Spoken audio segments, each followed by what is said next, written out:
ప్రభుత్వ నిబంధనల మేరకు విద్యార్థులకు మెనూ ప్రకారం నాణ్యమైన భోజనం సరఫరా చేయాలని ఎంపీపీ హనుమాన్ గారి స్వరూప నరేందర్ రెడ్డి సూచించారు. మెదక్ జిల్లా వెల్దుర్తి మండల కేంద్రంలోని కస్తూరిబా గాంధీ గురుకుల పాఠశాలను ఆమె ఆకస్మికంగా సందర్శించారు.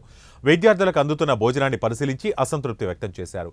300 మంది విద్యార్థులు ఉన్న కస్తూరి పాఠశాలలో నాణ్యమైన భోజనం అందించాలని అధికారులకు సూచించారు. ప్రభుత్వం పాఠశాలల బలోపేతం కోసం కృషి చేస్తోందని, నిరుపేద విద్యార్థులకు నాణ్యమైన భోజనం, నాణ్యమైన విద్య అందించేందుకు కృషి చేస్తోందని ఆమె అన్నారు. వెల్దుర్తి మండలంలోని కస్తూర్బా స్కూల్ను సందర్శించడం జరిగింది.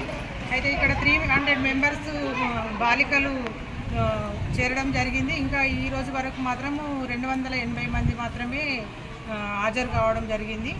అదేవిధంగా ప్రతి క్లాస్లో కూడా ప్రతి సబ్జెక్టు కూడా టీచర్ వీళ్ళకి అందుబాటులో ఉన్నారు, కావలసినంత స్టాఫ్ ఉన్నారు.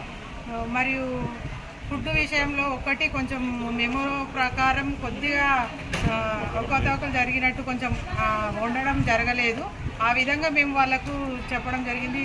ఫుడ్ విషయం మాత్రం జాగ్రత్తగా తీసుకోవాలని, రిజల్ట్ కూడా చాలా బాగా రావాలని చెప్పడం జరిగింది. అన్ని విధాలుగా బాగుంది. ఇక్కడ స్పెషాలిటీస్ బాగున్నాయి.